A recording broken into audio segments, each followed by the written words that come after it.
नमस्कार प्यारे विद्यार्थियों, स्वागत है आपका हमारे चैनल मैथ मैजिशियन में। तो आज हम पढ़ेंगे क्लास 10th का प्रश्नावली संख्या 1.1 और उसका पहला सवाल।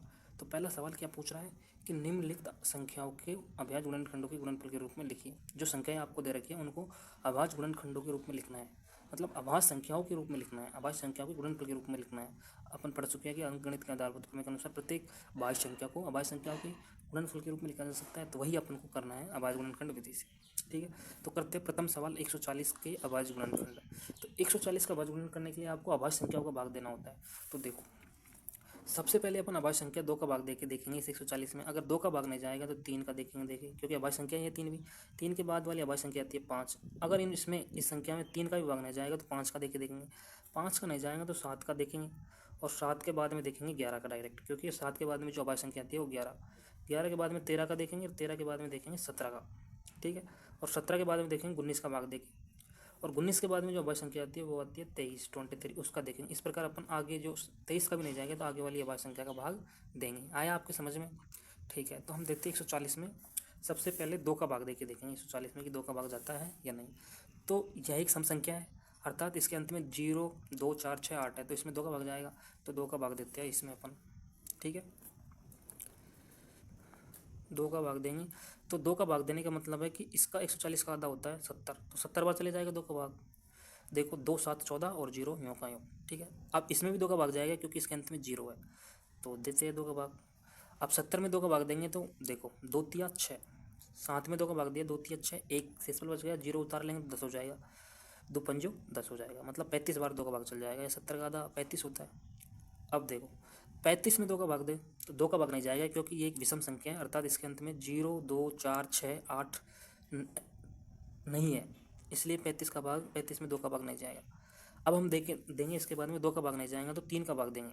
ठीक है, 3 का भाग देने के लिए हम देखते हैं कि इनके अंकों का योग अगर 3 से विभाज्य है तो यह 35 भी 3 से विभाज्य होगी। तो जोड़ो, देखो 35 में 3 + 5 होता है 8, और 8 में 3 का भाग नहीं जाता। ठीक है, तो इसका मतलब है कि 35 में भी 3 का भाग नहीं जाएगा। तो हम अब देंगे इसमें 5 का भाग। 3 का भाग नहीं जा रहा है तो अब देंगे 5 का भाग, और 5 का भाग जाएगा 35 में, क्योंकि इसमें इकाई अंक 0 या 5 में से एक है 5, जिसमें इकाई अंक 0 हो या 5 हो तो उसमें 5 का भाग जाता है, तो अपन इसमें 5 का भाग देंगे। ठीक है, 5 का भाग 7 पर जाएगा, 5, 7, 35, और एक 7 एक खुद अभाज्य संख्या है तो 7 में 7 का भाग चल जाएगा। ठीक है, आ गया लास्ट में 1, तो इसके अपन ने कर दिया अभाज्य गुणनखंड, और वो कौन कौन से हैं? 2, 2, 5 और 7। ठीक है, अब इसको एक साथ लिखेंगे अपन, गुणा के रूप में लिखेंगे, गुणनफल के रूप में लिखेंगे। तो 140 बराबर, ये देखो 2 गुणा 2 गुणा 5 गुणा 7 है, तो 2 गुणा 2 गुणा 5 गुणा 7। ठीक है, ये इसके बाद गुणनफल के रूप में लिख लिया। अब देखो 2 2 बार है, 2 गुणा 2, तो इसको 2 का स्क्वायर के रूप में लिख देंगे, 2 का स्क्वायर इंटू 5 यूँ का यूँ और 7 यूँ। ठीक है, तो 140 के बाद गुणनखंड लिख दिए अपन ने।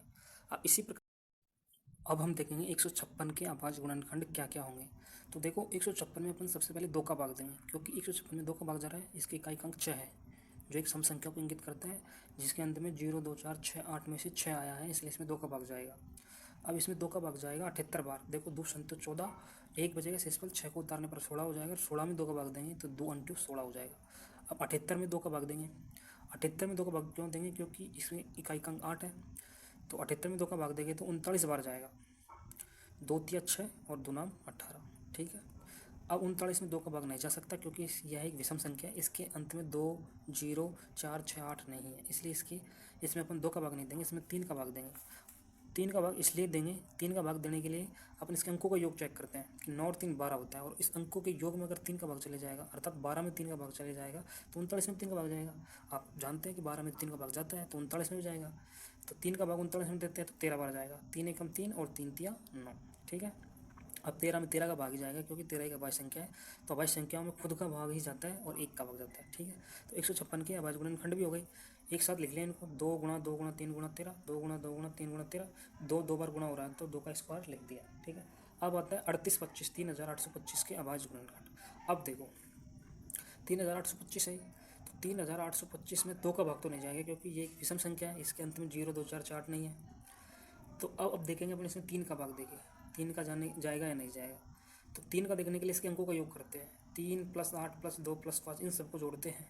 तो जोड़ो, 8 और 2 10 होता है, 10 और 5 15 और 3 18, 18 आ गया इनका अंकों का योग, 18 आ गया ना। देखो 3 + 8 + 2 + 5 इनका योग आ गया 18, जोड़ लो।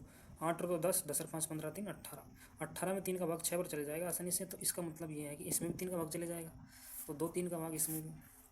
देखो 3 का भाग जाएगा, देखो 3 एकम 3 में 3 का भाग दे दिया एक बार। अब 8 में वो 2 3 का भाग, 3 दूनी 6, ठीक है।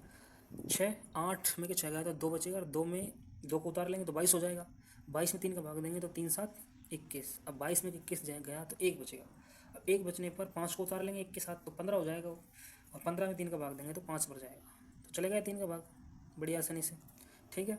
अब अपन इसमें पुनः 3 का भाग दे के देखेंगे, क्योंकि 2 का तो नहीं जाएगा, 2 को तो अपन पहले ही कैंसिल कर चुके। अब 3 का देख लो टोटल इनका, 7 और 5 12, 12 और 2 14 और 1 15, तो 15 में भी 3 का भाग जाता है, तो इसमें भी 3 का भाग जाएगा कन्फर्म है, तो 3 का भाग दो, ठीक है। अब देखो 3 का भाग 12 में बोलो, 3 चौके 12, ठीक है। 7 में जो 3 दूनी 6, 1 सेसफल बचेगा, 5 उतारेंगे तो 15 हो जाएगा, 3 पंजो 15, ठीक है। 3 का भाग दे दिया, 425 बार गया। अब देखो अब अपन 3 का भाग नहीं जाएगा इसमें, क्योंकि इसके अंकों का योग है 11, 4 और 2 6, 6 5 11, तो 11 में 3 का भाग नहीं जाता, तो इसमें भी 3 का भाग नहीं जाएगा। अब अपन देंगे 3 के बाद में 5 का भाग, क्योंकि 3 के बाद में चेक करते हैं अपन 5 का, और 5 का जरूर जाएगा इसमें, क्योंकि इसका एक अंक 5 है। 5 का उन संख्याओं में भाग जाता है जिसके एक अंक 0 और 5 हो, तो इसमें 5 का भाग जाएगा, क्योंकि का एक अंक 5 है, तो देते हैं 5 का भाग। अब देखो 42 में 5 का भाग दे, 5 × 40, ठीक है। 2 बचेगा, 42 में 40 जाएंगे तो 2 बचेगा, और उतार लेंगे आगे 5, तो 25 हो जाएंगे। 25 में 5 का भाग देंगे तो 50 25, ठीक है। 85 बार चलेगा। अब देखो 85 में भी 5 का भाग जाएगा, 85 में लास्ट में क्या 5 है तो 5 का भाग जाएगा। तो देखो 5 एकम 5 3 बचेंगे, 35 हो जाएंगे, और 5 7 35, ठीक है। और 17 में किसका भाग जाएगा, 17 में 17 का ही भाग जाएगा, क्योंकि 17 एक क्या है अभाज्य संख्या। देखो 17 एक अभाज्य संख्या है, तो 17 में किसी का भाग नहीं जाएगा, इससे पहले ना आगे जाएगा, 17 में 17 का ही जाएगा। तो कर लिया हमने 38 25 के अभाज्य गुणनखंड। तो देखो मैं 38 25 के अभाज्य गुणनखंडों को एक साथ लिख लेता हूँ गुणनफल के रूप में। 38 25 बराबर देखो 3 × 3 3 × 3, ठीक है। 5 × 5 5 × 5 और 17, ठीक है। अब इसको स्क्वायर के रूप में लिख लो, 3 2 बार गुणा हो रहा है तो 3 का स्क्वायर, और 5 भी 2 बार गुणा हो रहा है तो 5 का स्क्वायर, और 17 यूँ का यूँ। तो ये हो गए 38 25 यानी 3805 के अभाज्य गुणनखंड। अब अगली संख्या देखते हैं 5005 के अभाज्य गुणनखंड क्या होंगे। 5005 के गुणनखंड करने के लिए अपन देते हैं इसमें 5005 में किसका भाग, इसमें 2 का तो जाएगा नहीं, और ना ही 3 का जाएगा, क्योंकि इसके अंकों का योग 10 आ रहा है। देखो 5 और 5 10, तो 10 में 3 का भाग नहीं जाता है, तो इसमें 3 का भाग नहीं जाएगा। अब इसमें जाएगा 5 का भाग, क्योंकि इकाई अंक 5 है, तो इसमें 5 का भाग दो। तो देखो 5 एकम 5, 0 यूँ का यूँ, ये भी 0 यूँ का यूँ, और 5 एकम 5, ठीक है। 5 का भाग इसमें चलेगा 1001 बार। अब देखो अब इसमें 5 का भाग नहीं जाएगा 1001 में। 5 का भाग 1001 में क्यों नहीं जाएगा, क्योंकि इसमें इकाई अंक 5 नहीं है, तो अपन इसमें देखेंगे 3 का भाग देखें, सॉरी 5 से छोटा तो देंगे ही नहीं, हम इसमें देखेंगे 7 का भाग देखें, तो 7 का भाग जाएगा इसमें, तो 2 7 का भाग देखना। देखो 10 में 7 का फाड़ा बोलो, 7 एकम 7, 10 में के 7 गए तो 3 बचेगा, 0 उतार लेंगे तो 30 हो जाएगा। अब 30 में 7 का भाग देंगे तो 7 चौका 28, 4 बढ़ जाएगा। अब देखो 30 में 28 गए तो 2 बचेंगे, ठीक है, 2 बचेंगे ना, तो 2 1 को उतारते 21 हो जाएगा 2।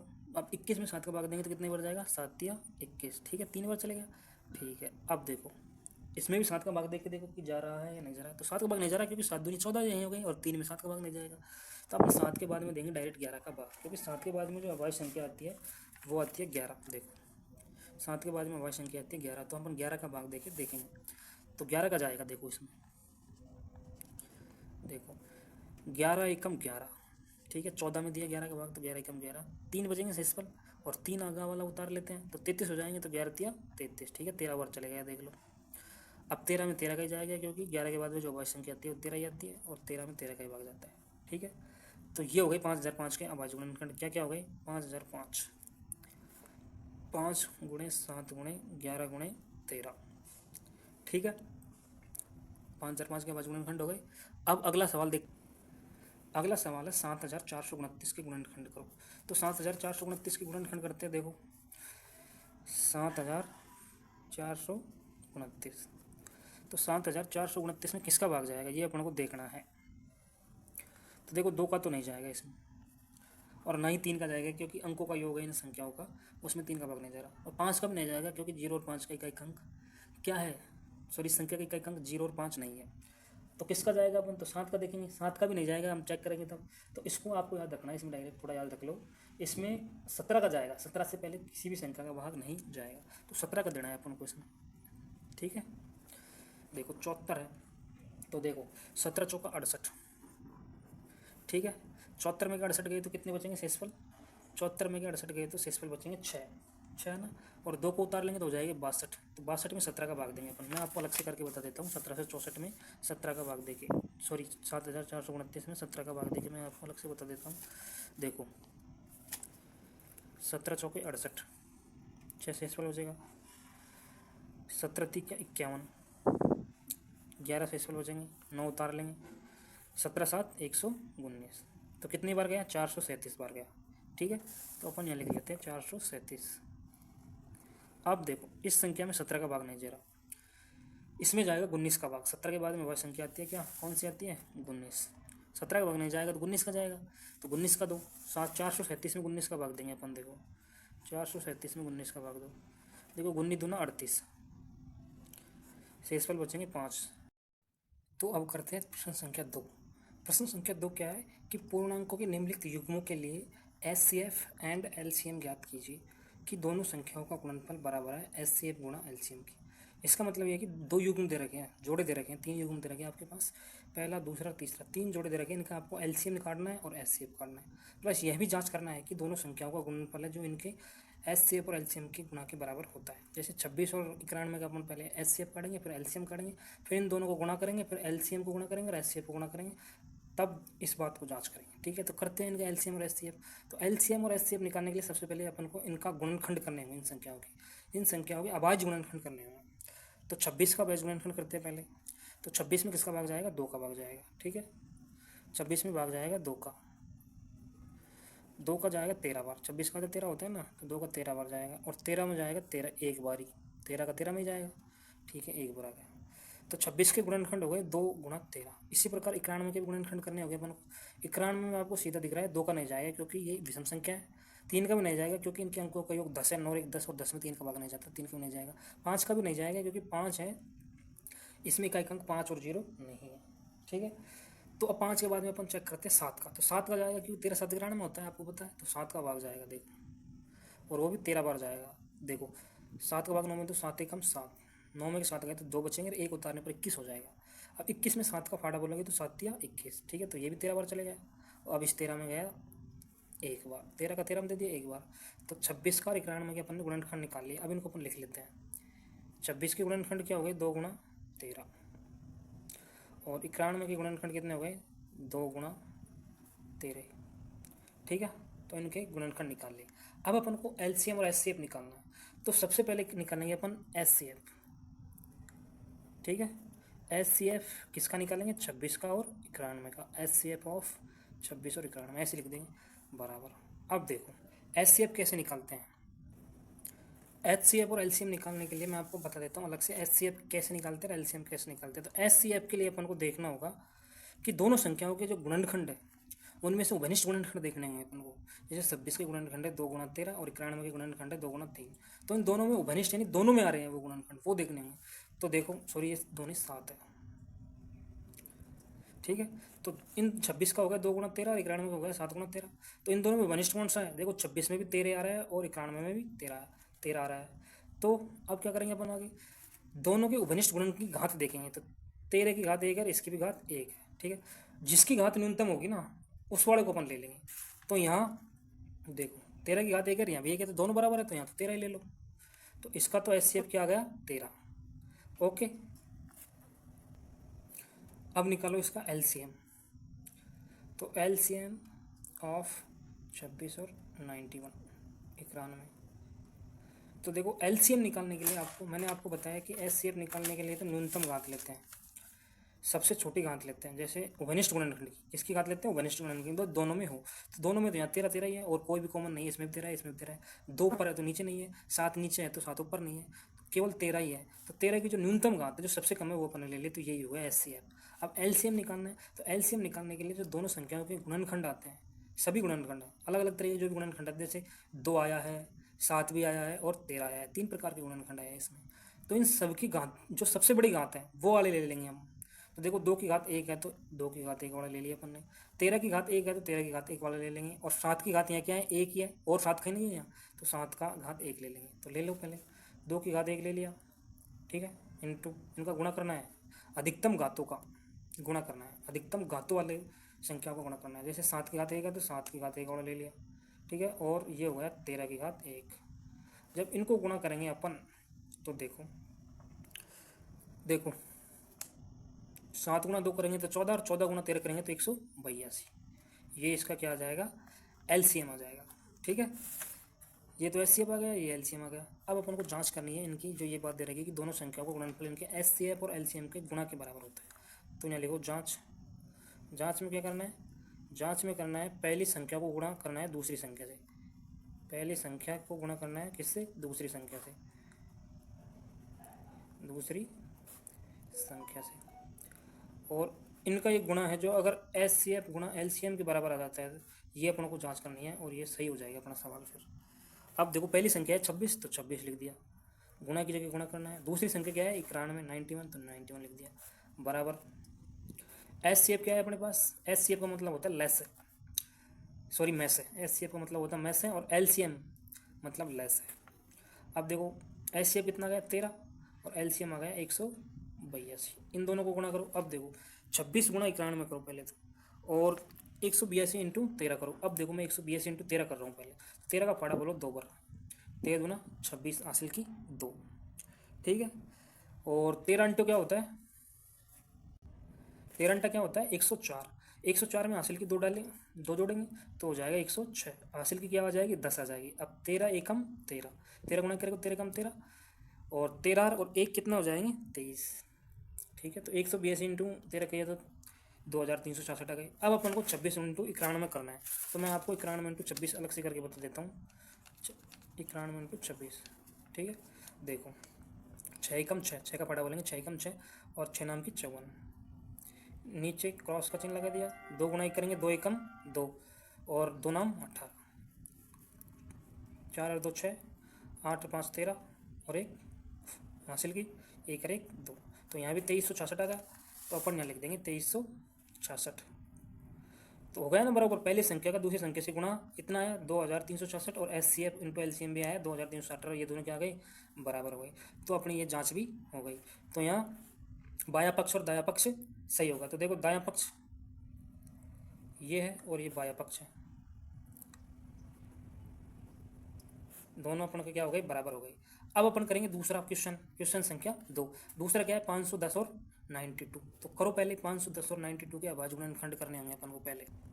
तो शुरू करते हैं 510 का गुणनखंड निकालना। तो 510 में किसका भाग जाएगा 2 का, 510 में किसका भाग जाएगा 2 का, 2 का भाग देंगे तो देख 2 दूनी 4, 5 में भाग देंगे 2 का पहले, 1 बचेगा, 1 उतारते 11 हो जाएगा, और 11 में 2 का भाग देंगे तो 2 पंजो 10, और 11 में 10 गया तो 1 से बच जाएगा, और 0 उतारते 10 हो जाएंगे, और 10 में 2 का भाग देंगे तो 2 पंजो 10, तो 255 बढ़ जाएगा, ठीक है। अब 255 में अपन 2 का भाग नहीं दे सकते क्योंकि ये एक विषम संख्या है, इसके अंत में 0 2 4 6 8 नहीं है।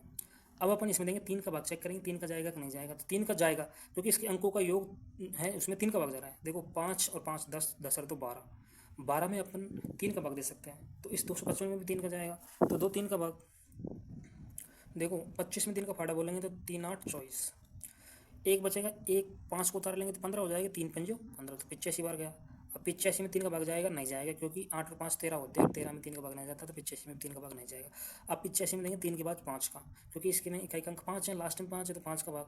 अब देखो 85 में 5 का भाग जाएगा 17 बार। देखो 8 में देंगे 5 एकम 5, 3 से इस पर बचेगा, 5 उतारते ही 35 हो जाएंगे, तो 5 7 35, और अब 17 में कितने किसका जाएगा, अब 17 तो खुद ही अभाज्य संख्या, तो 17 में 17 का ही भाग जाएगा, ठीक है। तो 5 से 10 के अभाज्य गुणनखंड हो गए। अब देखो 92 के अभाज्य गुणनखंड करेंगे अपन। 92 में 2 है लास्ट में, तो 2 का भाग जाएगा, और 2 का भाग देंगे तो कितनी बार जाएगा 46 बार। 92 का आधा 46 होता है, 2 चौकी 8, 1 बचेगा, 2 उतारते 12 हो जाएंगे, 12 में 2 का भाग देंगे तो 6 बार जाएगा, 2 6 12। अब देखो 46 में देंगे तो 23 बार जाएगा, 46 का आधा 23 होता है, और 23 में 23 का ही जाएगा, किसी का नहीं जाएगा, ठीक है। एक बार हो गया अभाज्य गुणनखंड। अब इन अभाज्य गुणनखंडों को अपन लिख लेते हैं। देखो गुणनफल के रूप में लिख लेते हैं 510 और 92। 510 के अभाज्य गुणनखंड क्या हुए 2 गुणा 3 गुणा 5 गुणा 17, अपन देख सकते हैं 2 गुणा 3 गुणा 5 गुणा 17, ठीक है। और 92 के क्या है 2 गुणा 23, ठीक है। 2 गुणा 2 2 बार है तो इसको 2 की घात के रूप में ले सकते हैं, 2 की घात 2, और ये हो गया 23, ठीक है। अब अपन को निकालना है HCF और LCM, ठीक है। मैंने HCF निकालने के लिए आपको बताया पिछले सवाल में कि HCF के लिए दोनों संख्याओं के जो गुणनखंड है भाज्य गुणनखंड, उनके वनिष्ठ गुणनखंड देखते हैं और उनकी जिसकी घात न्यूनतम होती है, सबसे छोटी होती है, उसको चुनते हैं। तो देखो उपनिष्ठ गुणनखंड ऊपर 2 है, नीचे भी क्या है इसमें 2 है, ठीक है। 3 ऊपर है लेकिन 3 नीचे नहीं है, 5 ऊपर तो है लेकिन नीचे नहीं है, 17 ऊपर है इसलिए नीचे नहीं है, 23 नीचे लेकिन 23 ऊपर नहीं है। तो केवल उपनिष्ठ कौन सा है 2 वाला गुणनखंड है, 2 वही उपनिष्ठ है। अब इनमें न्यूनतम किसकी घात है, इसमें 2 की घात 2 है, इसमें 2 की घात क्या है 1 है, तो न्यूनतम तो 1 हुई ना, तो HCF ले लिया अपन ने 2, ठीक है। अब और कोई उपनिष्ठ नहीं है तो इसका HCF 2 आ जाएगा। अब देखते हैं LCM। अब LCM के लिए अपन को दोनों संख्याओं के जो भी गुणनखंड आए हैं, जैसे इसमें अलग अलग आया है, 2 आया है, 3 आया है, 5 आया है, 17 आया है और 23 आया है, ये अलग अलग गुणनखंड है, ऐसा अलग अलग तरह के। अब इनमें से प्रत्येक गुणनखंड को अपन को लेना है, प्रत्येक प्रकार के गुणनखंड को लेना है और उसको लेना है जिसकी घात अधिकतम है। जैसे 2 की घात 1 ऊपर है, 2 की घात 2 नीचे है, तो 2 2 बार आया ना, तो जिसकी सबसे बड़ी घात है उसको लेते हैं। तो सबसे बड़ी घात कितनी है 2 की घात 2 है ना, 2 की घात तो 1 है, 1 तो छोटा है, तो 2 की घात 2 वाले को ले लिए, बड़े वाले को। देखो HCM में छोटी घात लेते हैं और बड़े वाले LCM में बड़ी वाली घात लेते हैं, ठीक है। HCM में 2 काम करते हैं, उपनिष्ठ भी देखते हैं और इसमें सभी लेते हैं, सभी प्रकार के जो भी गुणनखंड आए हैं गुणा। अब देखो 2 ले लिया, अब देख लेते हैं 3, 3 की घात 1 है, और 3 कहीं है क्या, और कहीं भी नहीं है, 3 यहीं है, और जिसकी घात 1 है तो 3 की घात 1 ले लिया अपन गुणा। 5 भी एक बार आया है तो 5 भी एक बार ले लिया। अब देखो 17 भी एक बार आया, 17 एक घात ले ली, और 23 भी एक बार आया, 23 घात 1 ले ली। अगर मान लो बाई चांस 23 की पावर 1 है, यहाँ 23 पावर 2 होती, इंटू 23 की पावर 2, तो अपन 23 की पावर 2 वाला लेते हैं, क्योंकि अधिकतम लेते हैं, LCM में अधिकतम घात वाला लेते हैं। तो ये इसका LCM हो गया। अब देखो इनको गुणा करो साहब। अब देखो गुणा कैसे करना है, देखो 2 की पावर 2 क्या होता है 4। अब देखो 4 गुणा 5 कर लो, 4 गुणा 5 करोगे तो 20, 4 पंजे 20, और 20 गुणा 3 करेगा तो 60 आ जाएगा ना। अब देखो 60 एक साथ लिख देता हूँ, 60 गुणा 13 गुणा 23, ठीक है। अब आपको इन तीनों को गुणा करके लिख देना है, मैं आपको गुणा करके बता देता हूँ, यह आएगा 23,460, ठीक है। तो LCM आ गया 23,460 आसानी से। अब अपन इसकी जांच भी करेंगे। जांच क्या करेंगे अपन कि पहली संख्या इंटू दूसरी संख्या बराबर क्या होता है HCF गुणा LCM के। ओके, तो देखो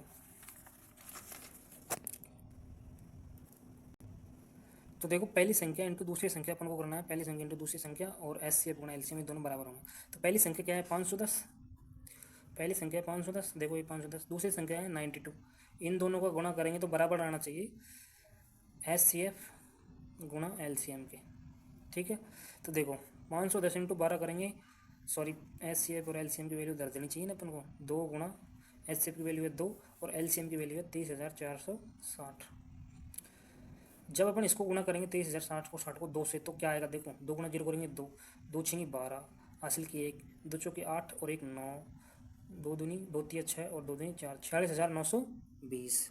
अब 510 इंटू 92 करेंगे जब क्या आएगा, तो देखो 92 इंटू 0 करेंगे तो 0 आएगा, 92 इंटू 1 करेंगे तो 92 आएगा, 92 का 2 हासिल की 9 आ जाएगी यहाँ, ठीक है। अब 92 इंटू 5 करेंगे तब 460 आएगा, 92 इंटू 5 करेंगे तब 460 आएगा, और 460 में अपन 9 को जोड़ेंगे, हासिल आई थी 9 अपन को, तो 469 आ जाएंगे, 469, तो हो जाएगी जांच। ये अपन इधर का पक्ष और इधर का पक्ष बराबर हो जाएगा, जैसे दाया पक्ष तो ये हो गया, दाया पक्ष तो ये आ गया, दाया पक्ष और बाया पक्ष, ठीक है। ये अपना ये सिद्ध हो गया, जांच हो गई अपनी, आप इसकी फ़ोटो खींच लो। अब अपन करेंगे तीसरा सवाल।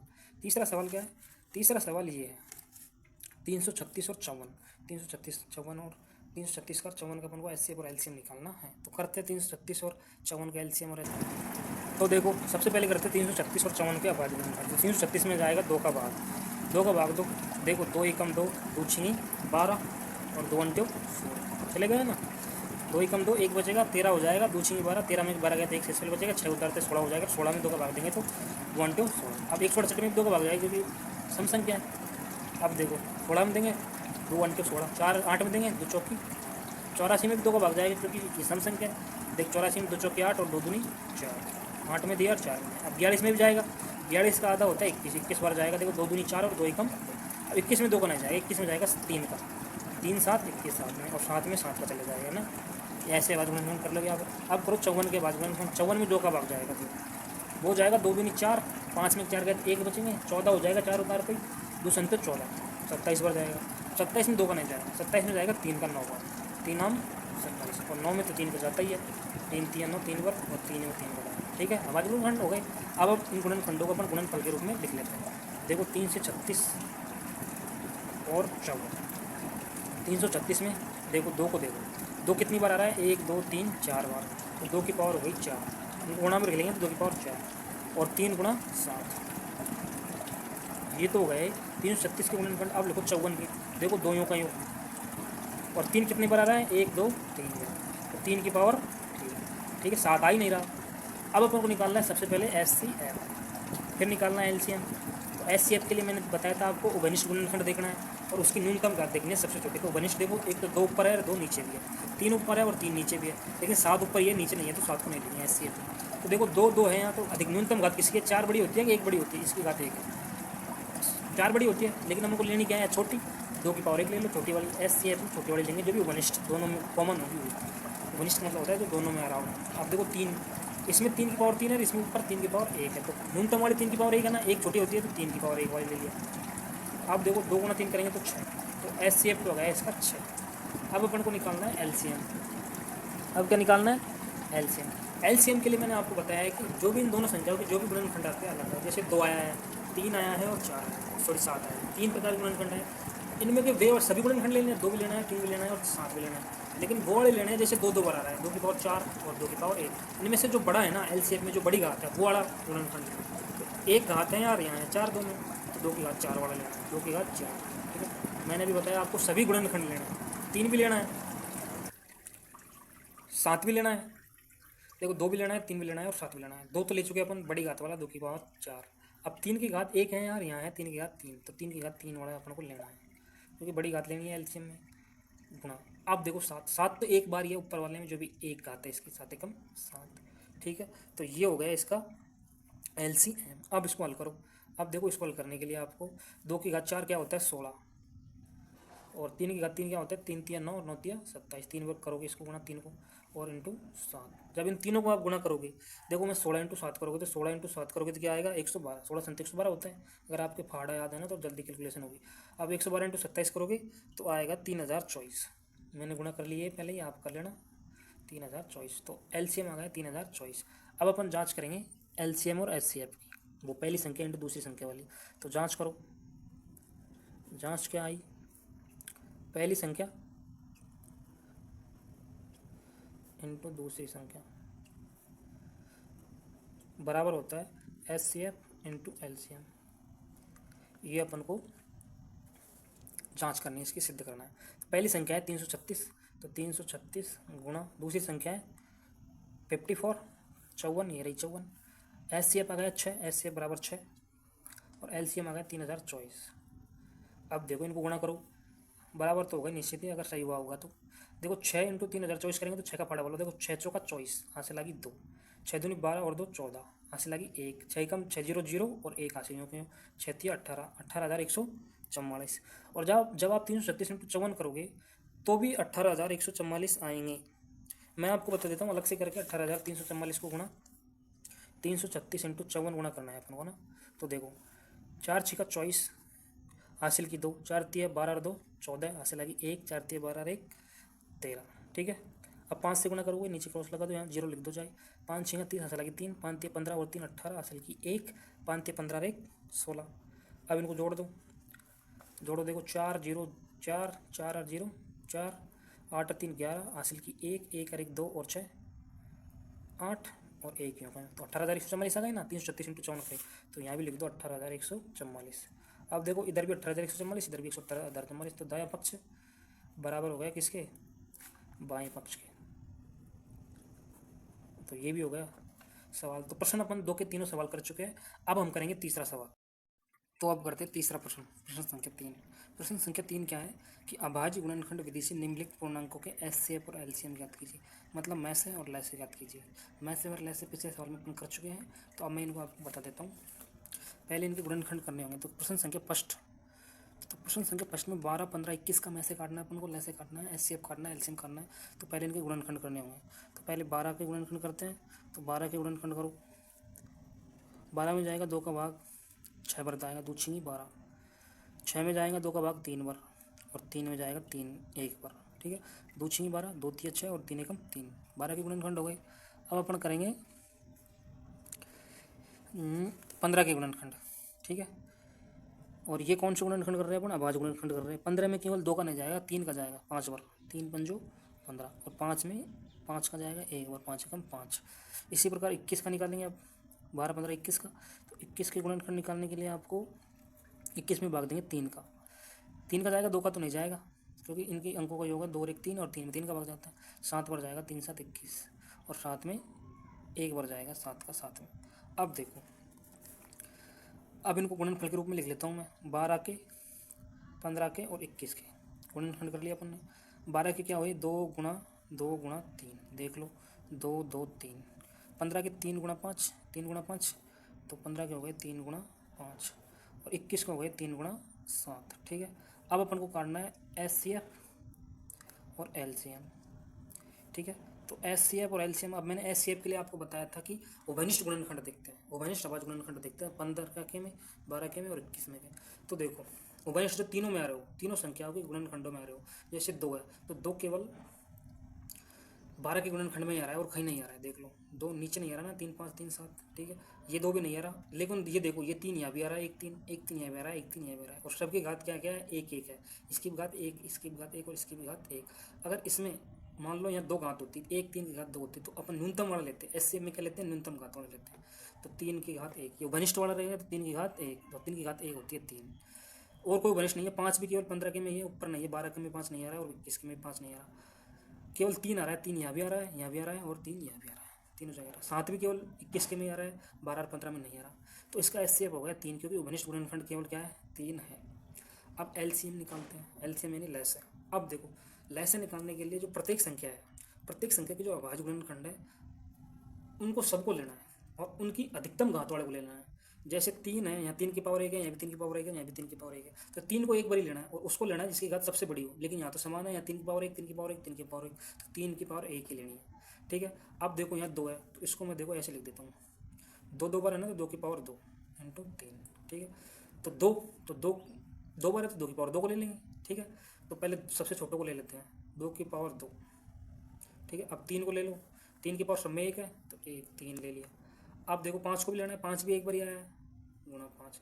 बाई चांस 5 यहाँ भी होता और वो होता 5 की घात 2, तो 5 की घात 2 वाले को लेते हैं अपन, क्योंकि 5 की घात 2 होती है ना, तो 2 1 से बड़ी घात है। तो इसमें तो 1 ही है, इसमें 2 होती, तो अपन 5 की घात 2 लेते, लेकिन यहाँ 5 की घात 2 नहीं है, यहाँ केवल 1 ही 5 है, तो ये 5 लेना ही है। और अब बचा 7, तो 7 को भी अपन को ले लेना है। ठीक है, अब इन सबको गुणा करेंगे। जब हम इन सबको गुणा करेंगे तो आएगा 420। देखो 2 की पावर 2 4 होता है, 4 3 12, 12 5 60, और 60 गुणा 60 करेंगे तो 7 करेंगे तो 420 आएगा। ठीक है, तो इसका हो गया एलसीएम 420 और एचसीएफ हो गया 3। ठीक है, अब अपन करते हैं दूसरा सवाल 17 23 और 21। तो निकालेंगे 17 23 29 का एचसीएफ और एलसीएम, तो निकालते हैं। अब देखो इसमें खास बात, इस सवाल में खास बात है, ये 17 23 और 29 ये तीनों संख्याएं हैं जो अभाज्य संख्या है। मतलब अभाज्य संख्या होगा, अपन को क्या निकालना है, एचसीएफ और एलसीएम निकालना है। तो इसमें मैं आपको एक नोट पॉइंट लिखाऊंगा, नोट पॉइंट जो आपको ऑब्जेक्टिव प्रश्न करने में काम आ सकता है। तो देखो 17 का गुणनखंड क्या होगा और 23 का गुणनखंड क्या होगा। अब आप जानते हैं, अपन ने पहले पढ़ लिया कि अभाज्य संख्या होती है उनके गुणनखंड खुद संख्या और 1 होता है ना। तो 17 का गुणनखंड क्या होगा, 17 का गुणनखंड होगा 17 गुणा 1, 17 गुणा 1, क्योंकि 17 में 17 का ही भाग जा सकता है और 1 का भाग जा सकता है। और 23 का गुणनखंड क्या होंगे, खुद 23 और 1। मैंने आपको पहले ही बताया था अंक गणित के आधारभूत प्रमेय में समझाते टाइम कि अभाज्य संख्या को 2 ही गुणनखंड होते हैं, एक तो खुद वह संख्या और एक ये एक संख्या वाला 1। और 29 के गुणनखंड क्या होंगे, 29 इंटू 1। ठीक है, अब देखो, अब अपन को एलसीएम और एचसीएफ निकालना है ना। तो देखो एचसीएफ निकालने के लिए उभयनिष्ठ गुणनखंड देखते हैं, और एलसीएम में सभी प्रकार के गुणनखंड लेते हैं और अधिकतम घात वाले गुणनखंड लेते हैं। अब देखो इसमें उपनिष्ठ 17 नहीं है, 17 एक में ही ऊपर वाले में उपनिष्ठ 1 है, तो इसका HCF क्या आ जाएगा, 1 आ जाएगा, क्योंकि 1 इन तीनों में मिल रहा है।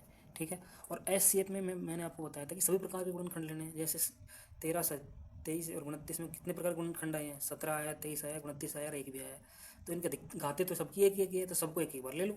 तो देखो पहले 1 ले लिया, फिर 17 ले लिया, फिर 23 ले लिया और 29 ले लिया, इन तीनों को गुणा कर दो तो इसका HCF हो जाएगा। जब अपन इन तीनों को गुणा करेंगे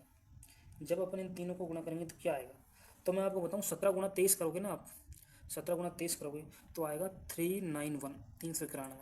और 391 को आप किससे 29 से गुणा करोगे, जब 391 को 29 से गुणा करोगे ना तो आएगा 11,339। ठीक है, 11,339। मैं बताऊँ 29 का पाड़ा बोलो, 29 एकम 29, 80 लगी 2, 29 नाम का क्या होता है, 261। और 261 में 261, सॉरी आप कर लेना गुणा, 391 गुणा 29 करेंगे तो 11,339 आ जाएगा। तो इसका HCF और LCM हो गया। अब मैं जो आपको नोट पॉइंट बताने जा रहा था वो लिखो।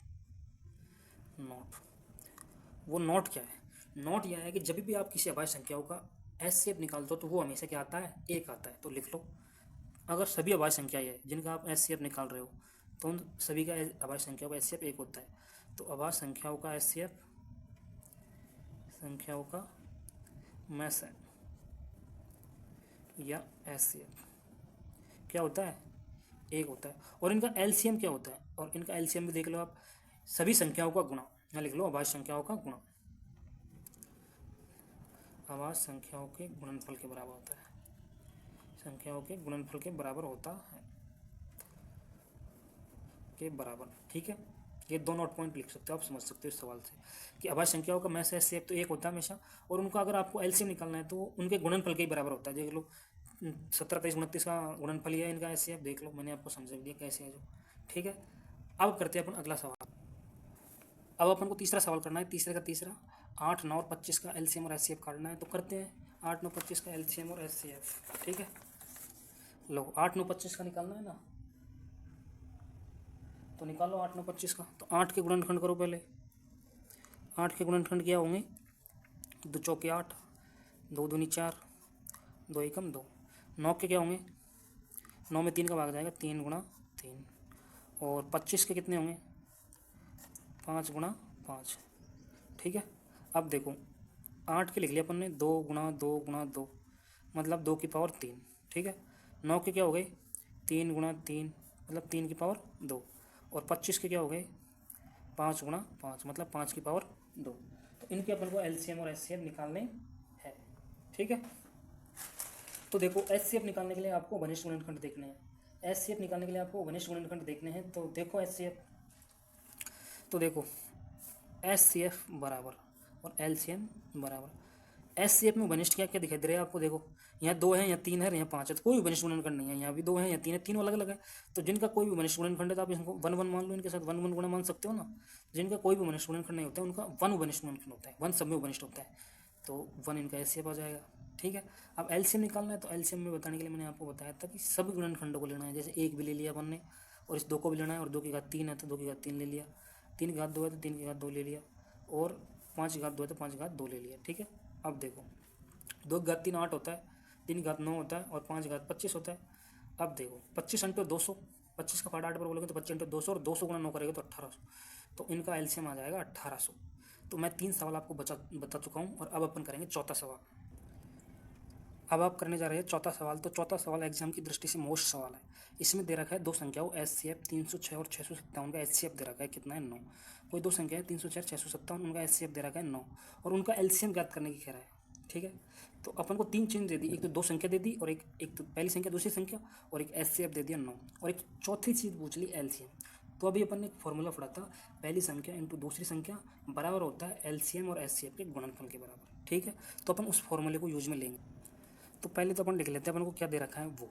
ठीक है, तो अपन को दे रखा है पहले HCF, अपन को HCF दे रखा है, HCF बराबर 306 का और 657 का HCF कितना दे रखा है, 9। अब अपन वो फॉर्मूला लगा लेंगे, चूँकि क्या होता है, पहली संख्या मतलब जो दे रखी है वो संख्या, पहली संख्या गुणे दूसरी संख्या बराबर होता है HCF इंटू LCM। ओके, अब अपन को HCF इंटू LCM निकालना है। तो देखो पहली संख्या क्या है 306 और दूसरी संख्या क्या है 657, ठीक है, बराबर HCF की जगह दे रखा है 9, HCF की वैल्यू क्या है 9 और अपन को निकालना है LCM, ठीक है। अब देखो ये 9 गुणा में यानी इधर को, तो इधर को आएगा तो ये बटे में आ जाएगा, तो मैं LCM तो इधर लिख देता हूँ और इनको इधर लिख देता हूँ 306 इंटू 657 बटे 9। ओके, ये मैंने गुणा में था जिसे बटे में लिया है मैंने। अब देखो 9 का भाग दो इसमें, तो 9 से इसको काट दो 657 को, तो देखो 65 में 9 का भाग दो, 9 पंचो 45, 9 छीन 54, 9 7 63, ठीक है। शेषफल 2 बचेगा, 65 में 63 2 और 7 को उतारेंगे आगे 7 है तो 27 हो जाएगा, 27 में 9 का भाग 3 में जाएगा, 9 तिया 27, ठीक है। तो 306 इंटू कितना गुणा करना है 73 करना है, 306 इंटू 73 गुणा करना है। तो मैं आपको अलग से गुणा करके बता देता हूँ इनको कि 306 इंटू 73 करने पर क्या आएगा। तो देखो 306 इंटू 73 गुणा करते हैं, ठीक है। तो पहले 3 का फाड़ा बोलो, 3 छिंग 18 और 3 तिया 9, 0 तो 18 में आएगा। देखो 7 छिंग 42 और 7 तिया 21, ठीक है। इनको जोड़ दो अब, देखो 8 2 1 3 9 और 4 13, हासिल की 1 1 1 2 और 2, 22,338। तो इनको गुणा करेंगे तो क्या आएगा 22,338। तो ये इनका LCM आ गया, LCM बराबर 22,338, ठीक है। अपन क्वेश्चन नंबर 4 भी कर चुके हैं, ये मोस्ट एग्जाम की दृष्टि से। अब अपन करेंगे 5वां सवाल। अब अपन देखते हैं क्वेश्चन नंबर 5। क्वेश्चन नंबर 5 क्या है कि जांच कीजिए कि क्या किसी प्राकृत संख्या n के लिए 6 की पावर n अंक 0 पर समाप्त होती है, ठीक है। ये अपन को जांच करना है कि कोई संख्या है 6 की पावर n, जो n की कोई वैल्यू जमाओ इसमें प्राकृत संख्या 1 2 3 4 5 अनंत तक कोई भी जमा सकते हैं, और वो इसको हल करेंगे जब वो 0 पर समाप्त होती है क्या, इसकी बात जाँच करनी है। तो आपको मैं एक बात बताऊँ कि अगर कोई संख्या 0 पर समाप्त होती है, अगर कोई संख्या 0 पर समाप्त होती है तो वह निश्चित रूप से 5 से विभाजित होगी। जैसे कोई भी संख्या 20 है, 10 है, 100 है और 1000 है, कोई भी हो जो 0 पर समाप्त हो रही है वो निश्चित रूप से 5 से विभाजित होगी, क्योंकि 5 की भाजकता का नियम भी यही है कि जिसके अंत में 0 हो तो वो 5 से विभाजित होती है। तो ये पता चल गया कि अगर 0 पर समाप्त होनी है इस संख्या को तो ये संख्या 5 से विभाजित होगी, ये तो आपको कन्फर्म हो गया। अब देखो मतलब इसके अगर अपन गुणनखंड करेंगे तो उन गुणनखंडों में 5 जरूर आएगा। जैसे मैंने संख्या ले ली 20 के गुणनखंड होते हैं, देखो 2 गुणा 2 गुणा 5, ये 20 के गुणनखंड है, तो इनमें गुणनखंड निश्चित रूप से 5 आएगा। जैसे 10 है, 10 का क्या होता है, इसमें भी 0 है तो इसका गुणनखंड होता है 5, तो इसमें भी निश्चित रूप से 5 आ रहा है। 100 के गुणनखंड में भी निश्चित रूप से 5 आएगा, क्योंकि 100 के गुणनखंड होते हैं 2 गुणा 5 गुणा 5, तो देख लो 5 2 बार आ रही है इसमें, तो 5 जरूर आएगा गुणनखंड अगर वो 0 पर समाप्त हो रही है तो कोई भी संख्या उसके गुणनखंड निकाले, तो इसका मतलब है अपन को 6n के क्या निकालने हैं, गुणनखंड निकालने हैं। तो देखो 6n के गुणनखंड निकालते हैं, 6 की पावर n, तो 6 की पावर n के गुणनखंड क्या हो जाएंगे 2, 6 के गुणनखंड क्या होते हैं 2 × 3 और ये पावर n है, ठीक है। और इसका मतलब ये होगा कि 2 की पावर n दोनों के ऊपर लग जाएगा n, 2 की पावर n और 3 की पावर n। अब देखो इस 6 की पावर की n में 2 और 3 तो गुणनखंड आ रहे हैं, लेकिन क्या नहीं आ रहा 5 नहीं आ रहा, और 5 आएगा तभी ये 0 पर समाप्त होगी। 5 आता है इसमें गुणनखंड में तो 0 पर समाप्त होती है, लेकिन अब इसमें केवल क्या आ रहा है 2 और 3, 2 और 3 के अलावा कोई भी गुणनखंड नहीं हो सकता इसका 6 का। तो अंक गणित के आधारभूत प्रमेय में अपन ने पढ़ा था कि एक फिक्स गुणनखंड होता है, जैसे 6 के गुणनखंड केवल यही होंगे 2 और 3, 2 की पावर n और 3 की पावर n। इसमें अगर 5 आ जाए तो ये 0 पर समाप्त होगी, अगर 5 नहीं आए तो 0 पर समाप्त नहीं होगी। तो इसमें 5 नहीं आ रहा ना, केवल 2 और 3 आ रहा है, तो यह 6 की पावर n की किसी भी वैल्यू के लिए 0 पर समाप्त नहीं होती। तो मैं आपको लिख के बता देता हूँ इस पूरी सॉल्यूशन को। देखो ये प्रश्न है, ये सॉल्यूशन है। यदि कोई संख्या 0 अंक पर समाप्त होती है तो उसको निश्चित रूप से वह 5 से विभाजित होगी, तो वह निश्चित रूप से 5 से विभाजित होगी, अर्थात उसका एक गुणनखंड 5 होगा, कि उसमें 5 तो आएगा ही अगर उसको 0 पर समाप्त होना है तो। अब देखो अब हमको 6 की पावर n के गुणनखंड करने हैं, तो 6 की पावर n के गुणनखंड क्या होंगे 2 की पावर 3 n, ये n दोनों के ऊपर लग जाएगा, 2 की पावर n और 3 की पावर n। इसको मैंने 2 बार लिख दिया, कोई दिक्कत नहीं है, आप एक बार लिख देना। अब देखो ये व्याख्या 6 की पावर, अब देखो 6 की पावर के अभाज्य गुणनखंड में 5 नहीं है, क्योंकि अंक गणित के आधारभूत प्रमेय के अनुसार इसके केवल 2 और 3 ही गुणनखंड है। अगर 5 गुणनखंड भी आ जाता तो ये 0 पर समाप्त हो जाता, लेकिन 2 और 3 ही आए हैं, 2 और 3 के अलावा कोई नहीं है गुणनखंड। तो इस बात से पुष्टि होती है कि n के प्रत्येक मान के लिए, n ये कैपिटल N का मतलब है प्राकृत संख्या, और ये n का मान अपन जो ले रहे हैं वो वाला n, ये 0 पर समाप्त नहीं होती है। देखो केवल 2 और 3 गुणनखंड है, अतः n बिलोंग्स टू n के लिए 6 की पावर n 0 पर समाप्त नहीं होती है, क्योंकि 6 की पावर n में जो गुणनखंड है केवल 2 और 3 है, 5 नहीं है। 5 आता तो अपन कह देते कि ये 0 पर समाप्त होगी। ठीक है, अब अपन करते हैं अगला सवाल। अब देखो क्वेश्चन नंबर 6 है कि व्याख्या कीजिए कि 7 गुणा 11 गुणा 13 प्लस 13 और 7 गुणा 6 गुणा 5 गुणा 4 गुणा 3 गुणा 2 गुणा 1 प्लस 1 भाज्य संख्या है। ये दो तरह की संख्या दे रखी है आपको, ये और एक ही, और ये कह रहा है कि इनकी जांच व्याख्या करो कि ये भाज्य संख्या है। तो मैंने आपको बताया था कि भाज्य संख्या कहते किसे हैं। भाज्य संख्या वे होती है जो दो से अधिक संख्याओं से विभाजित होती है, मतलब कम से कम 3 संख्याओं से विभाजित होनी चाहिए, 3 संख्याओं का भाग जाना चाहिए। अभाज्य संख्याओं में तो केवल खुद का और एक का भाग जाता है, एक तो स्वयं संख्या खुद और एक का भाग जाता है। लेकिन भाज्य संख्याओं में इनके अलावा एक तो स्वयं संख्या खुद, एक और उसके अलावा कोई और अन्य संख्या से विभाजित हो जाए तो वो भाज्य संख्या कहलाएंगे। तो अपन इस संख्या को सिद्ध करेंगे कि ये 3 संख्याओं से विभाजित होती है, मतलब इसके 3 भाजक है। ठीक है, 2 से अधिक भाजक सिद्ध कर देंगे अपन तो ये भाज्य संख्या हो जाएगी। ठीक है, अब देखो मैं इसको थोड़ा सा सॉल्यूशन कर लेता हूँ इसका। अब देखो इसको 13 को 13 गुणा 1 मान लेते हैं ना। अब देखो इसमें और इसके बीच में प्लस का चिन्ह है, तो इन दोनों में 13 13 कॉमन ले सकते हैं, तो 13 कॉमन लो। देखो पहले इस वाले में 13 तीनों गुणा में है ना, तो 13 कॉमन ले लो तो अंदर क्या बचेगा 7 गुणा 11 बस। ठीक है, प्लस की जगह प्लस, इसमें से 13 कॉमन ले लिया तो यहाँ क्या बचेगा 1, इसलिए मैंने 1 लगाया था ना। ठीक है, अब देखो 13 11 7 77 और 1 78, 78 है ना। ठीक है, तो इसका मतलब ये हुआ कि 13 गुणा 78 आ गया। अब देखो ये टोटल संख्या थी जिसको अपन 13 गुणा 78 लिख सकते हैं। अब ये संख्या देखो 1 से तो विभाजित होगी, 1 से तो होगी ना कि 1 का भाग तो सब में जाता है, प्लस ये 13 से भी होगी, 13 का भाग देंगे तो 13 से 13 कट जाएगा, 78 बार चलेगा, 13 से विभाजित होगी और ये 78 से विभाजित हो जाएगी। ठीक है, तो 3 संख्याओं से विभाजित हो गई ना, तो ये क्या है, एक भाज्य संख्या है। ठीक है, एक तो 13 से विभाजित हो रही है, एक 78 से हो रही है। सॉरी, इसको अपन आगे थोड़ा सा और लिख लो, 78 के टुकड़े कर लिखेंगे ना अपन, 13 इंटू 6 लिख सकते हैं ना। तो ये 13 से विभाजित हो रहा है, एक 6 से विभाजित हो रहा है, 78 का मतलब 6 से विभाजित। ठीक है, और एक स्वयं 3 से विभाजित हो रहा है, सॉरी 1 से, तो 3 भाजक हो गए ना, तो ये क्या है भाई, एक भाज्य संख्या हो गई। अब मैं इसकी व्याख्या में लिख लेता हूँ, यहाँ लिखो क्योंकि यह संख्या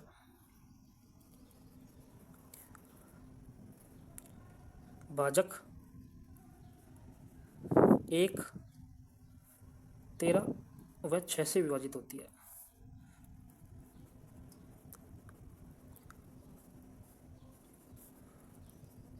अतः यह भाज्य संख्या है, अतः यह भाज्य है। आ गया समझ में कि ये भाज्य कैसे है। अब अपन करते हैं इसका दूसरा पार्ट, 7 गुणा 6 गुणा 5। तो देखो मैं आपको यहाँ करके बता देता हूँ उसको भी। देखो 7 गुणा 6 गुणा 5 गुणा 4 गुणा 3 गुणा 2 गुणा 1 प्लस 1, एक है क्या इसमें, एक बार दोबारा देख लो, सॉरी 5 है ये ना, प्लस 1 नहीं है, ये प्लस 5 है। तो ये 1 नहीं था, ये 5 था, तो आप 5 कर लो इसको। अब इसमें क्या अपन ले सकते हैं, इसको 5 गुणा 1 मान सकते हैं, तो 5 कॉमन आएगा, 5 कॉमन आएगा ना, तो इसमें केवल बचेगा 7 गुणा 6, 5 तो अपन कॉमन ले लेंगे, 5 कॉमन ले लिया। अब बचा 4 3 2 और 1, प्लस इसमें से 5 ले लिया तो यहाँ बचेगा 1। ठीक है, 5 यहाँ को, अब इन सबको गुणा कर लो। अब इन सबको गुणा करेंगे ना, तब आएगा 1008। आप कर लेना इनको गुणा, 1008 आ जाएगा, प्लस 1 और 1008 और 1 जोड़ेंगे तो 1009। आ गई बात समझ में। अब देख लो आप, अब ये भी 3 संख्याओं से गुणा विभाजित होगा। एक तो खुद 1 का भाग चले जाएगा इसमें आराम से, है ना, एक 5 का चले जाएगा क्योंकि 5 से कट जाएगा, क्योंकि 5 गुणा खंड आ रहा है इसमें, और एक 1009 का चले जाएगा, तो यह भी एक भाज्य हो जाएगी। तो इन्हें लिखो चूंकि यह संख्या 1 5 और 1009 से विभाजित है, 1009 से विभाजित है, अतः यह भाज्य है, अतः यह भाज्य है। ओके, भाजकता के नियम में मैंने आपको बताया था कि स्वयं से, एक से और ये अन्य से विभाजित हो जाए, अर्थात 3 संख्याओं से 2 से अधिक भाजक हो तो वो क्या कहलाती है, भाज्य डेफिनेटली कहलाएगी। ठीक है, अब अपन करेंगे अगला सवाल और अंतिम सवाल, प्रश्न संख्या 7। आप इसका स्क्रीनशॉट ले सकते हैं। अब देखो अंतिम क्वेश्चन है, क्वेश्चन नंबर 7। क्वेश्चन नंबर 7 क्या कहता है कि किसी खेल के मैदान में चारों ओर एक वर्ताकार पथ है, मतलब खेल का मैदान है, वर्ताकार है, जैसे क्रिकेट का मैदान होता है वर्ताकार, उसके चारों ओर एक पथ है, और इस एक मैदान का एक चक्कर लगाने में सोनिया को 18 मिनट लगते हैं। सोनिया नाम की कोई लड़की है, उसे इसका एक चक्कर लगाने में 18 मिनट लगते हैं, मतलब एक 18 मिनट में वो एक चक्कर लगाती है। जबकि इसी मैदान में एक चक्कर लगाने में रवि को कितने मिनट लगते हैं, 12। सोनिया को तो 18 मिनट लगते हैं, रवि को 12 मिनट लगते हैं। मान लीजिए दोनों को एक ही स्थान और एक ही समय पर चलना प्रारंभ करते हैं दोनों, और एक ही दिशा में चलते हैं दोनों, तो वो कितने समय बाद पुनः प्रारंभिक स्थान पर मिल जाएंगे।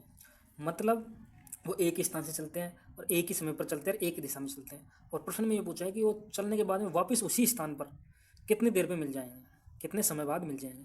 तो इस सवाल को मैं आपको समझा देता हूँ। आप ध्यान रखना, सोनिया को कितना टाइम लगता है 18 मिनट और रवि को कितना लगता है 12 मिनट। ठीक है, तो ये कितने समय बाद मिलेंगे, इसके लिए इनको एलसीएम निकालना होगा 12 और 18 का, 18 और 12 का एलसीएम निकालना होगा। तो आप देखो 12 मिनट में एक चक्कर लग जाएगा, इसका मिनट 18 मिनट में लग जाएगा, मतलब इन दोनों से ज़्यादा टाइम लगेगा 12 मिनट से, 18 मिनट से तो ज़्यादा टाइम लगेगा उनको वापस उसी स्थान पर आने में। तो 12 और 18 से बड़ा होता है हमेशा, एलसीएम 12 और 18 से बड़ा होगा। तो एलसीएम निकालते हैं इसका, देखते हैं एलसीएम निकालो। 12 और 18 का एलसीएम निकालने के लिए पहले अपन को इनके गुणनखंड करने होंगे। 12 के गुणनखंड क्या हो गई, देखो 12 के गुणनखंड निकालने के लिए आपको सीधा से कर लो, 2 छीनी 12, 2 तिया 6 और 3 एकम 3, और 18 था, 12 था और एक 18 था, रवि का टाइम 12 था और इसका 18 था। तो इनका अपन को एलसीएम निकालना है ना, 2 नाम 18, 9 बढ़ जाएगा, और 9 में 3 बढ़ जाएगा, 3 एकम 3। ठीक है, अब देखो 12 के गुणनखंड और 18 के गुणनखंड, या बाद गुणनखंड की बात कर रहा हूँ मैं, अगर गुणनखंड बोलूँ तो, और 18 के हो गए 2 गुणा 3 गुणा 3। अब देखो इसको अपन लिख सकते हैं 2 का स्क्वायर इंटू 3, और इसको लिख सकते हैं 2 3 का स्क्वायर, क्योंकि 3 2 पर गुणा है तो 3 का स्क्वायर कर लो। तो एलसीएम निकालना है अपन को 12 और 18 का इस सवाल में। ठीक है, 12 और 18 का एलसीएम निकालेंगे। तो एलसीएम के लिए मैंने बताया कि जो भी गुणनखंड आते हैं दोनों संख्या में उनको सबको लेना है। तो 2 प्रकार के गुणनखंड आ रहे हैं इसमें, तो 2 आ रहा है, एक 3 आ रहा है। तो पहले 2 को देखेंगे, तो पहले यहाँ भी 2 है, यहाँ भी 2 है। तो एलसीएम में अधिकतम, एल का मतलब लंबा ना, समझ लो लंबा, तो लंबा का मतलब अधिकतम, तो अधिकतम घात वाला 2 लेना है। तो 2 की घात 1 है या 2 की घात 2 है, तो 2 की घात 2 लेना है। यहाँ पर बड़ी घात 2 की घात 2 ही है ना, तो इसको लेना है, प्लस गुणा। तो इसमें 3 की घात 1 है, इसमें 3 की घात 2 है, तो अधिकतम वाला लेना है, 3 की घात 2। जब इसको हल करेंगे तो 2 दूनी 4 होता है और 3 3 9 होता है। ठीक है, तो आता है 9 चौका 36। तो वो दोनों, इसका मतलब है कि 36 मिनट बाद वापस उसी स्थान पर मिल जाएंगे, है ना। ठीक, अब मैं आपको एक प्रैक्टिकल रूप से समझा देता हूँ कि ये कोई वृत्ताकार पथ है। ओके, जिसमें सोनिया तो लगाती है 12 मिनट, सॉरी 18 मिनट, और रवि लगाता है 12 मिनट एक चक्कर लगाने में। अब मान लो यहाँ से स्टार्ट करते हैं चलना और इधर की तरफ चलते हैं। तो मान लो रवि ने एक चक्कर लगा दिया 12 मिनट में, एक चक्कर हो गया उसका पूरा, है ना। एक चक्कर रवि का हो गया 12 मिनट में। ठीक है, एक चक्कर में कितने मिनट में लगा दिया, 12 मिनट में। ठीक है, और वापस सोनिया यहाँ आई कितने मिनट में, 18 मिनट में। सोनिया आई 18 मिनट में एक चक्कर लगाया सोनिया ने। ओके, है ना। सोनिया ने कितना टाइम लगाया, 18 मिनट में। तो 12 मिनट में तो रवि आ गया, सोनिया 18 मिनट में आ गई। अब जब दूसरा चक्कर लगाएंगे तो 24 मिनट में रवि यहाँ आ जाएगा वापस, दूसरे चक्कर में 12 12 24 हो जाएंगे ना। और सोनिया कितनी देर में आ जाएगी, सोनिया आ जाएगी 36 मिनट में। 36 मिनट में सोनिया यहाँ आ जाएगी दूसरे चक्कर में। सोनिया 2 चक्कर में 18 मिनट लगा देगी, लेकिन रवि 2 चक्कर में कितने मिनट लगाया, 24 में। लेकिन जब रवि 3 चक्कर लगा लेगा, 3 चक्कर लगा लेगा ना रवि, तो रवि के कितने हो जाएंगे, 12 गुणा 3 36 मिनट हो जाएंगे। मतलब जो ही रवि के तो 3 चक्कर हुए और सोनिया के कितने चक्कर हुए, 2 चक्कर हुए, है ना। ठीक है, मतलब रवि तो 3 चक्कर लगाएगा, 12 12 3 के 12 इंटू 3 चक्कर लगा देगी, और सोनिया कितने चक्कर लगा देगी, 2 चक्कर लगा देगी। तो रवि 36 मिनट में पूरे 3 चक्कर कर लेगा, और सोनिया 2 ही मिनट में कर लेगी पूरे चक्कर, सॉरी 36 मिनट में 2 चक्कर करेगी। तो 36 मिनट में दोनों पूरे हो जाएंगे ना, इसके तो 3 चक्कर हो जाएंगे रवि के तो, और सोनिया कितने हो जाएंगे, 2 चक्कर हो जाएंगे। इस प्रकार